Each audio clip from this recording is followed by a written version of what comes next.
রমজান মাস চলতেছে রহমত মাগফিরাত নাজাতের মাস। আলহামদুলিল্লাহ। বেহেশতের পথে সুপ্রিয় দর্শক, আজকে আমি গুনাহগার এমন একটি দোয়ার কথা আপনাদেরকে বলে দেব, যে দোয়াটি সম্পর্কে দয়ার নবী মায়ের নবী রহমাতুল আলামিন নবীজি সাল্লাল্লাহু আলাইহি ওয়াসাল্লাম কসম করে বলে দিয়েছেন। একবার ভেবে দেখেন এই দোয়াটি কতটা গুরুত্বপূর্ণ দোয়া হতে পারে, যে দোয়াটি সম্পর্কে স্বয়ং রাসূলুল্লাহ সাল্লাল্লাহু আলাইহি ওয়াসাল্লাম কসম করেছেন। সুবহানাল্লাহ। এই দোয়াটি পড়ে যা চাওয়া হবে, যা চাইবে মহান মালিক আল্লাহ, দয়ালু প্রেমময় আল্লাহ তাই কবুল করে নেবেন। তাকে নৈরাশ করবেন না, তাকে ফিরিয়ে দিবেন না। সুবহানাল্লাহ। রিজিক চাইলে রিজিক দিবেন, হায়াত চাইলে হায়াত দিবেন, সরহীন নেককার সন্তান চাইলে সন্তানের প্রয়োজন হলে মহান মালিক আল্লাহ এই দোয়ার বরকতে সন্তান দান করবেন। সুবহানাল্লাহ। ঋণ থেকে মুক্তি হতে চাইলে আল্লাহ ঋণ থেকে মুক্তি দিবেন ইনশাআল্লাহ আল্লাহ। সংসারে চৌদিক থেকে নেয়ামত রিজিক আসতেই থাকবে, সংসার থেকে অভাব দূর হয়ে যাবে যদি সঠিকভাবে এ দোয়ার আমল করতে পারেন। গুনাহ মাপ চাইলে জীবনের সমস্ত গুনাহ মাপ হবে, হাতের গুনাহ, চোখের গুনাহ, পায়ের গুনাহ, সমস্ত গুনাহ আল্লাহ তাআলা মাপ করে দিবেন, সমস্ত গুনাহ মাপ হয়ে যাবে ইনশাআল্লাহ আল্লাহ। সর্বোপরি কথা হলো, এই দোয়া পড়ে যা দোয়া করা হবে, আল্লাহ তাআলার কাছে যা চাওয়া হবে, আল্লাহ তার সমস্ত দোয়া সমস্ত চাওয়া কবুল করে নেবেন ইনশাআল্লাহ আল্লাহ।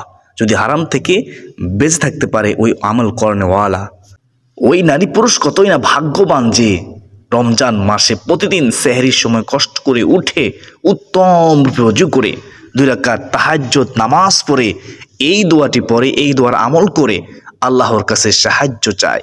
সুবহানাল্লাহ। সুপ্রদিনী ভাই বোন, রমজান মাস দামি মাস, রহমত মাগফিরাত নাজাতের মাস। আর সেহরির সময় দোয়া কবুল হয়, অত্যন্ত গুরুত্বপূর্ণ সময়।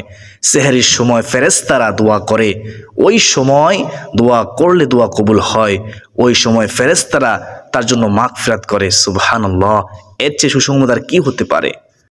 এই দোয়াটি পরীক্ষিত দোয়া, শক্তিশালী দোয়া, নবীজি শিখানো দোয়া, অত্যন্ত কার্যকরী দোয়া। যারাই আমলটি করেছে তারাই ফলাফল পেয়েছে, আমরাও ফলাফল পাবো ইনশাআল্লাহ। প্রিয় দর্শক, মূল আলোচনা যাওয়ার পূর্বে চলুন একটু প্রার্থনা করে নেই। হে মহান দয়ালু মেহেরবান আল্লাহ, আপনি আপনার রহমান রহিম নামের গুণে এই পবিত্র রমজান মাসের খাতিরে, রহমত মাগফিরাত নাজাতের মাসের খাতিরে, নবীজির উসিলায় আমাদের সকলকে রমজানের রোজা সুস্থ শরীরে রাখার তৌফিক দান করুন, কঠিন মারাত্মক রোগ থেকে হেফাজত করুন। সকলে বলি আল্লাহুম্মা আমিন ইয়া আরহামার রাহিমিন। তো প্রিয় দর্শক, চলুন আমরা বিস্তারিত জেনে নেই। বেহেশতের পথে সুপ্রিয় দিনী ভাই ও বোন, প্রথমে আমরা সংক্ষেপে সেহরির সম্পর্কে জেনে নেই।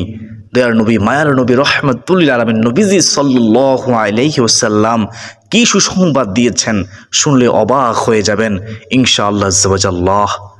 প্রিয় দর্শক, সেহরি খাওয়া সুন্নত, আমার নবীজির আদর্শ। সুবহানাল্লাহ। সেহরিতে রয়েছে বরকত, সেহরিতে রয়েছে কল্যাণ। সুবহানাল্লাহ।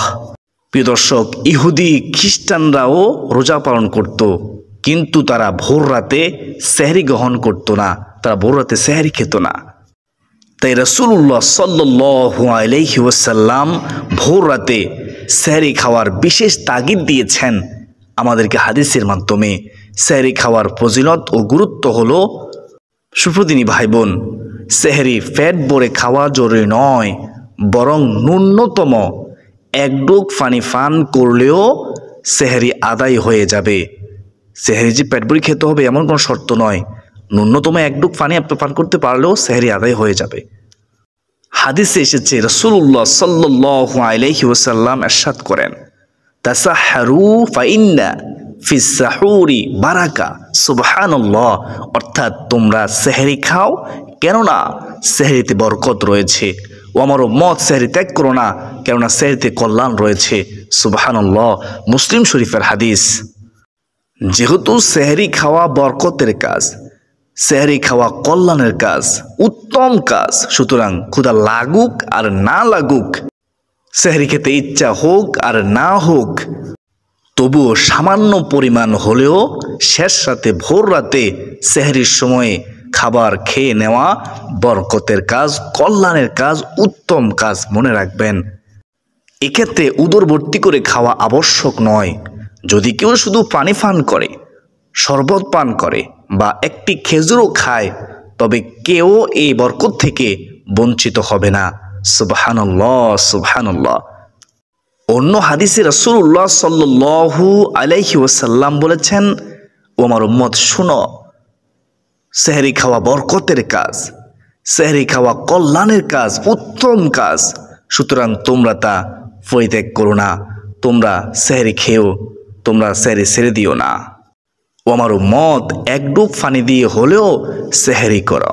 কারণ শুনো, যারা সেহরি খায় মহান আল্লাহ তাআলা তাদের উপর রহমত বর্ষণ করেন। সুবহানাল্লাহ। আকাশ থেকে বৃষ্টি যেভাবে মাটিতে বর্ষিত হয়, ঠিক রহমত ওই সময়ে সেহরি যারা খেতে উঠবে, সেহরি যারা খাবে, তাদের উপর বর্ষিত হতেই থাকবে আল্লাহ তাআলার পক্ষ থেকে রহমত। সুবহানাল্লাহ, সুবহানাল্লাহ। এবং রহমতের নূরের ফেরেশতারা তাদের জন্য রহমতের দোয়া করেন। সুবহানাল্লাহ। নূরের ফেরেশতারা দোয়া করেন, এর চেয়ে সুসংবাদ কি হতে পারে? বলেছেন কে? রাসূলুল্লাহ সাল্লাল্লাহু আলাইহি ওয়াসাল্লাম। দলিল মুসনাদ আহমদ শরীফের হাদিস, মুসনাদ ইবনে আবি শাইবা, ইবনে হিব্বান। সুবহানাল্লাহ। বেহেশতের পথে সুপ্রদিনী ভাই বোন, ইফতার যেমন তাড়াতাড়ি খাওয়া সওয়াবের কাজ, ইফতার যেমন তাড়াতাড়ি খাওয়া নেকির কাজ, উত্তম কাজ, তেমনি সেহরি দেরিতে খাওয়া সওয়াবের কাজ, কল্যাণের কাজ। আর সুবহে সাদিক তথা ভোর রাতের শেষ সময়ে সেহরি খাওয়া মুস্তাহাব বা উত্তম। এটা মাথায় রাখবেন, মনে রাখবেন। কখন উত্তম? সুবহে সাদিক তথা ভোর রাতের শেষ সময়ে সেহরি খাওয়া উত্তম। তবে মনে রাখবেন প্রিয় দর্শক, এর মানে এই নয় যে ফজরের সময় হয়ে যাওয়ার ভয় থাকে। রাসূলুল্লাহ সাল্লাল্লাহু আলাইহি ওয়াসাল্লাম বলেছেন, আল্লাহ তাআলা সকল আম্বিয়া কেরামকে তাড়াতাড়ি ইফতার করার নির্দেশ দিয়েছেন। ও আমার আম্বিয়াগণ, তোমরা তাড়াতাড়ি করে ইফতার করেও ইফতার করার সময় হওয়ার সাথে সাথে। সুবহানাল্লাহ। আর সেহরি দেরি করে খাওয়ার কথা বলা হয়েছে কিতাবের মধ্যে। তাই তো সাহাবায়ে কেরাম সময় হওয়ার সাথে সাথে দেরি না করে ইফতার করতেন এবং সেহরির শেষ সময়ে খাবার খেতেন, সেহরি গ্রহণ করতেন। দলিল মুসনাদ ইবনে আবি শাইবা, হাদিসে কিতাবের মধ্যে রয়েছে। সুবহানাল্লাহ। অত হাদিস দ্বারা আমরা বুঝতে পারলাম আমরা সেহরি খাবো সেহরির শেষ সময়ে এবং ইফতার করব ইফতার সময় হওয়ার সাথে সাথে, দেরি করব না ইনশাআল্লাহ। নবীজি সাল্লাল্লাহু আলাইহি ওয়াসাল্লাম বলেছেন, আমাদের রোজা এবং আহলে কিতাব যারা তথা ইহুদি ও খ্রিস্টানদের রোজার মধ্যে পার্থক্য হলো, ও আমার উম্মত শোনো, সেহরি খাওয়া। আহলে কিতাব ইহুদি খ্রিস্টানরা সেহরি খায় না, আমরা সেহরি খাই। আমরা আল্লাহ তাআলার হুকুম পালন করার জন্য, রোজা রাখার জন্য, রোজা রাখার নিয়তে আমরা সেহরি গ্রহণ করে থাকি। সুবহানাল্লাহ। মহান আল্লাহ তাআলা মুসলিম উম্মাহকে সেহরি খাওয়ার তৌফিক দান করুন। হাদিসে ঘোষিত ফজিলত, বরকত ও কল্যাণ পেতে নবীজি সাল্লাল্লাহু আলাইহি ওয়াসাল্লামের অনুসরণ ও গুরুত্ব উপলব্ধি করে সেহরি খাওয়ার তৌফিক দান করুন। সকলে বলি আল্লাহুম্মা আমিন। বেহেশতের পথে সুপ্রদিনী ভাই বোন, সেহরির সময় উত্তম সময়, এর চেয়ে সুসংবাদ আর কি হতে পারে? কেননা সেহরির সময় তাহাজ্জুদ নামাজের সময়। ওই সময়ে স্বয়ং আল্লাহ রাব্বুল আলামিন দুনিয়ার আসমানে নেমে এসে ফজর পর্যন্ত দুনিয়ার মানুষকে ডাকে থাকেন ক্ষমা করার জন্য, রিজিক দেওয়ার জন্য, বিপদ থেকে মুক্তির জন্য, দোয়া কবুল করার জন্য, হাজত পূরণ করার জন্য ফজর পর্যন্ত ডাকে থাকেন। সুবহানাল্লাহ। নবীজি সাল্লাল্লাহু আলাইহি ওয়াসাল্লাম বলেন, মহান আল্লাহ তাআলা রাতের শেষ তৃতীয়াংশে দুনিয়া নিকটবর্তী আসমানে অবতরণ করেন এবং বলেন, দুনিয়াবাসীকে কে আছো দোয়া করবে, আমি আল্লাহ দোয়া কবুল করব। কে আছো ক্ষমা চাইবে, আমি আল্লাহ ক্ষমা করে দিব, আমার কাছে ক্ষমা চাও। আমার নবীজি বলেন, আল্লাহ তাআলা ভোর রাতে ডাকে থাকেন ফজর পর্যন্ত, কে আছো রিজিক প্রার্থী, আমি রজ্জাক রিজিক দাতা, আমার কাছে রিজিক চাও, আমি তোমাকে রিজিক দেব। কে আছো অভাবী, আমার কাছে সাহায্য চাও, আমি আল্লাহ অভাব দূর করে দেব। এইভাবে ডাকতে থাকেন আল্লাহ তাআলা দুনিয়াবাসীকে, অথচ আমরা বোঝার চেষ্টা করি না। হায় আফসুস। অত্যন্ত গুরুত্বপূর্ণ সময় তাহাজ্জুদ নামাজের সময়, সেহরির সময়, ভোর রাত। সুবহানাল্লাহ। আল্লাহ তাআলা ডাকে থাকেন এবার ভোর পর্যন্ত, কার কি হাজত আছে, কার কি ইচ্ছা আছে, আল্লাহ তাআলা ইচ্ছা পূরণ করার জন্য ডাকেন। তো আমরা কেন অবহেলা করবো? আমরা অবশ্যই সময়ের গুরুত্ব দেব ইনশাআল্লাহ। হযরত আবু উমামা রাদিয়াল্লাহু তাআলা আনহু থেকে বর্ণিত, নবী করিম সাল্লাল্লাহু আলাইহি ওয়াসাল্লাম বলেন, তোমরা কিয়ামুল লাইলের প্রতি যত্নবান হও। কিয়ামুল লাইল কি? অর্থাৎ তাহাজ্জুদ নামাজের প্রতি যত্নবান হও আমার উম্মত, কেননা তা তোমাদের পূর্ববর্তী নেককারদের অভ্যাস। সুবহানাল্লাহ। এবং রবের নৈকট্য লাভের বিশেষ মাধ্যম, আর তা পাপ রাশি মোচনকারী, গুনাহ ক্ষমাকারী এবং গুনাহ থেকে বাধা প্রদানকারী। তিরমিজি শরীফ 3549 নম্বর হাদিস। অত হাদিস আমরা বুঝতে পারলাম তাহাজ্জুদ নামাজ পড়লে কে খুশি হয়? আল্লাহ খুশি হয়। তাহাজ্জুদ নামাজ পড়লে সম্মান বৃদ্ধি হয়। তাহাজ্জুদ নামাজ পড়লে গুনাহ মাফ হয়। তাহাজ্জুদ নামাজ পড়লে গুনাহ থেকে বেঁচে থাকা যায়। গুনাহ থেকে আল্লাহ তাআলা হেফাজত করেন। সুবহানাল্লাহ, সুবহানাল্লাহ। বেহেশতের পথে সুপ্রতিনি ভাই ও বোন, এতক্ষণ পর্যন্ত যারা মনোযোগ সহকারে শুনেছেন, আমার বিশ্বাস আপনারা বুঝতে পেরেছেন তাহাজ্জুদ সময়টা কত গুরুত্বপূর্ণ সময়, ভোর রাতে সেহরির সময়টা কত গুরুত্বপূর্ণ সময়। আশা করি সকলে বুঝতে পেরেছেন সেহরির মধ্যে রয়েছে কল্যাণ, সেহরির মধ্যে রয়েছে বরকত। সেহরি খেতে যারা উঠবে তাদের জন্য আল্লাহ তাআলা রহমত দোয়া করবে, তাদের জন্য মাগফিরাত করবে। আশা করি সকলে বুঝতে পেরেছেন। আলহামদুলিল্লাহ।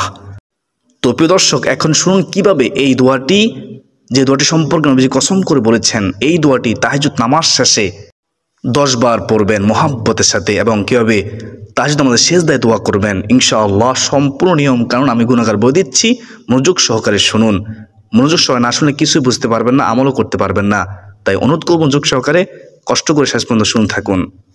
বেহেশতের পথে সুপ্রতিনি ভাই বোন, প্রথমত সেহরির সময় যখন জাগ্রত হবেন, ঘুম থেকে উঠে নবীজি শিখানো দোয়াটি পড়বেন। 2টি দোয়া আছে। একটি দোয়া হচ্ছে ওযু ছাড়াই বিছানায় বসে বসে অথবা শুয়ে শুয়ে এই দোয়াটি পড়বেন। সাথে সাথে দোয়াটি হচ্ছে লা ইলাহা ইল্লাল্লাহু ওয়াহদাহু লা শারীকা লাহু লাহুল মুলকু ওয়া লাহুল হামদু ওয়া হুয়া আলা কুল্লি শাইইন কাদির।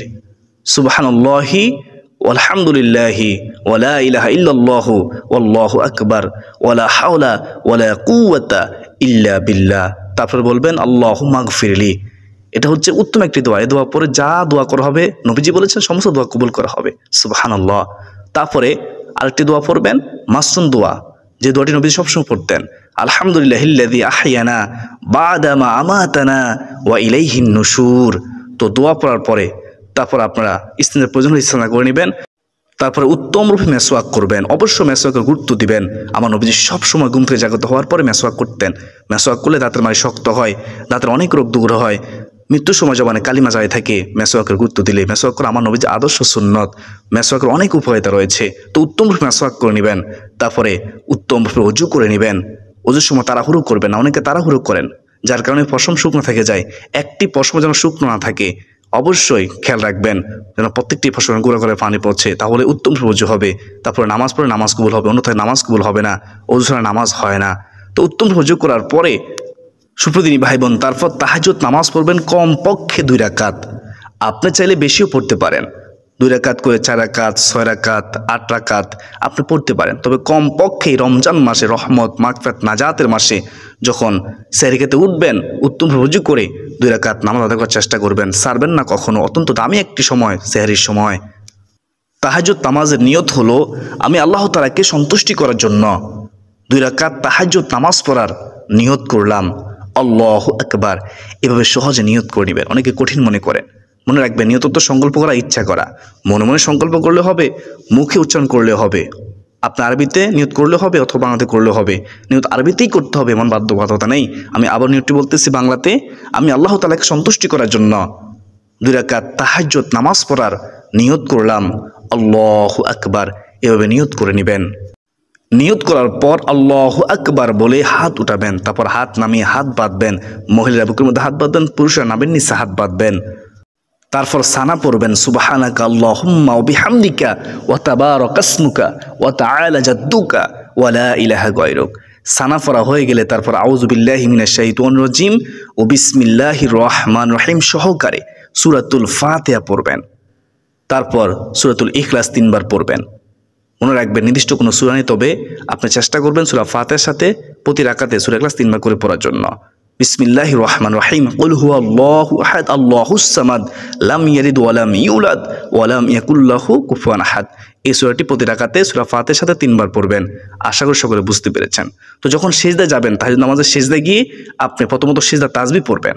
সিজদা তাসবিহ সুবহান রব্বিয়াল আলা কমপক্ষে 3 বার পড়তে হয়, আপনি 5 বার অথবা 7 বার পড়বেন। সিজদা তাসবিহ পড়ার পরে অবশ্যই সিজদায় দোয়া করবেন। কোন হাদিসের মধ্যে অনেক দোয়া আছে, আমি বলবো এই দোয়াটি পড়বেন সিজদার মধ্যে, নিজের বাসায় দোয়া করতে পারেন। দোয়াটি হচ্ছে আল্লাহ তাআলা শিখানো দোয়া, আমরা সবসময় পড়ে থাকি। রব্বানা আতিনা ফিদ দুনিয়া হাসানাতাও ওয়া ফিল আখিরাতি হাসানাতাও ওয়া কিনা আযাবান নার। এই দোয়াটি পড়বেন সিজদায়। মনে রাখবেন সিজদা দোয়া করলে রাহমাতুল আলামিন নবীজি বলেছেন দোয়া কবুল করা হয়। তা আমরা কেন মিস করব? অবশ্যই আমরা সিজদা দোয়া করব। আপনি সিজদা দিয়েছেন কোথায় জানেন? আল্লাহ তাআলা কুদরতি কদরের মধ্যে। এর চেয়ে সুন্দর মুহূর্ত আর কি হতে পারে? তো প্রিয় দর্শক, এভাবে 2 রাকাত তাহাজ্জুদ নামাজ পড়ার পর তারপর শেষে 3 বার দুরূদ ইব্রাহিম পড়ে নেবেন। আপনারা চাইলে যে কোনো দুরূদ পড়তে পারেন, তবে দুরূদ ইব্রাহিম পড়ে নেবেন 3 বার। এই দুরূদটি হচ্ছে আল্লাহুম্মা সাল্লি আলা মুহাম্মাদিন ওয়া আলা আলি মুহাম্মাদ কামা সাল্লাইতা আলা ইব্রাহিম ওয়া আলা আলি ইব্রাহিম ইন্নাকা হামিদুম মাজিদ। আল্লাহুম্মা বারিক আলা মুহাম্মাদিন ওয়া আলা আলি মুহাম্মাদ কামা বারাকতা আলা ইব্রাহিম ওয়া আলা আলি ইব্রাহিম ইন্নাকা হামিদুম মাজিদ। এ হচ্ছে দুরূদ ইব্রাহিম, 3 বার পড়বেন, মুহাব্বতের সাথে পড়বেন। তারপর প্রিয় দর্শক, এই দোয়াটি 10 বার পড়বেন, তারপর অনুরোধ করবেন। দোয়াটি হচ্ছে আল্লাহুম্মা ইন্নী আসআলুকা বিআন্না লাকাল হামদা লা ইলাহা ইল্লা আনতাল হান্নানুল মান্নানু বাদিউস সামাওয়াতি ওয়াল আরদি ইয়া যাল জালালি ওয়াল ইকরাম ইয়া যাল জালালি ওয়াল ইকরাম ইয়া হাইয়্যু ইয়া কাইয়্যুম আসআলুক। এ হচ্ছে ইসমে আজম। এই দোয়াটি সম্পর্কে নবীজি কসম করে বলেছেন দোয়া কবুল হবেই হবে। ইসমে আজম দ্বারা দোয়া করলে দোয়া ফিরিয়ে দেওয়া হয় না। এই দোয়াটির অর্থ হচ্ছে, হে আল্লাহ, আমি তোমার কাছে প্রার্থনা করছি, কারণ তোমার জন্য সব প্রশংসা, তুমি ছাড়া প্রকৃতপক্ষে কোনো মাবুদ নেই, তুমি সবচেয়ে বড় দয়ালু বড়দাতা, তুমি আসমান জমিনের স্রষ্টা, হে মর্যাদা ও দানকারীর মালিক, হে চিরঞ্জীব, হে প্রতিষ্ঠাতা, আমি তোমার কাছে প্রার্থনা করি। সুবহানাল্লাহ। এই হচ্ছে ইসমে আজমের অর্থ। অর্থটি শিখে নেবেন, অর্থ সহকারে পড়ার চেষ্টা করবেন। অর্থ না পড়লে কোনো সমস্যা নেই, তবে দোয়াটি অবশ্যই পড়বেন। কতবার পড়বেন? 10 বার পড়বেন। প্রিয় দিনদার মুসলমান ভাই বোনেরা, এই দোয়াটি 10 বার পড়বেন। 10 বার পড়ার পর তারপর আপনারা অনুরোধ করবেন, চোখের পানি ছেড়ে দিয়ে বিশ্বাস রাখবেন যে এই সময় দোয়া কবুল হয়, কারণ আমার নবীজি বলেছেন এই সময় সঙ্গে আল্লাহ তাআলা দোয়া কবুল করার জন্য ডাকেন, আমাদেরকে রিজিক দেওয়ার জন্য ডাকেন, ক্ষমা করার জন্য ডাকেন। এই বিশ্বাস রাখবেন যে আমার আল্লাহ আমাকে ফিরিয়ে দিবেন না। এই বিশ্বাস রেখে আপনি মনে বড় আশা নিয়ে মহান মালিক আল্লাহ রাব্বুল আলামিনের কাছে চোখের পানি ছেড়ে দিয়ে আপনি দরখাস্ত করবেন, দোয়া করবেন। দোয়া করলে আল্লাহ খুশি হয়, দোয়া না করলে আল্লাহ তাআলা রাগ করেন। আমার নবীজি বলেন, মাল্লাম ইয়াসালিল্লাহ ইয়াগদাবু আলাইহি, যে ব্যক্তি আল্লাহ তাআলার কাছে কোনো কিছু চায় না, দোয়া করে না, আল্লাহ তাআলা তার প্রতি রাগান্বিত হয়। তা আমরা বেশি বেশি করে দোয়া করবো ইনশাআল্লাহ, সকলের জন্য সকলে দোয়া করব। তাহলে আল্লাহ তাআলা আমাদেরকে ভালোবাসবেন, আমাদের দোয়া কবুল করবেন, আমাদের দুঃখ কষ্ট পেরেশানি হতাশা দূর করে দিবেন, আমাদের অভাব দূর করে দিবেন, আমাদেরকে বিপদ থেকে উদ্ধার করবেন, আমাদের জীবনের সমস্ত গুনাহ মাফ করে দিবেন। আসুন না আমরা রমজানকে দামি করি আমলের মাধ্যমে ইনশাআল্লাহ। প্রিয় দর্শক, আশা করি সকলে বুঝতে পেরেছেন। আলহামদুলিল্লাহ। আমি মনে করি যেহেতু আজকের ভিডিওটি অনেক গুরুত্বপূর্ণ ছিল, তাই ভিডিওটি শেয়ার করে দিবেন ইনশাআল্লাহ আজ্জা ওয়া জাল্লা, যেন সবাই শিখে বুঝে আমল করতে পারে। আল্লাহ তাআলা আমাদের সকলকে আমল করার তৌফিক দান করুন। সকলে বলি আল্লাহুম্মা আমিন।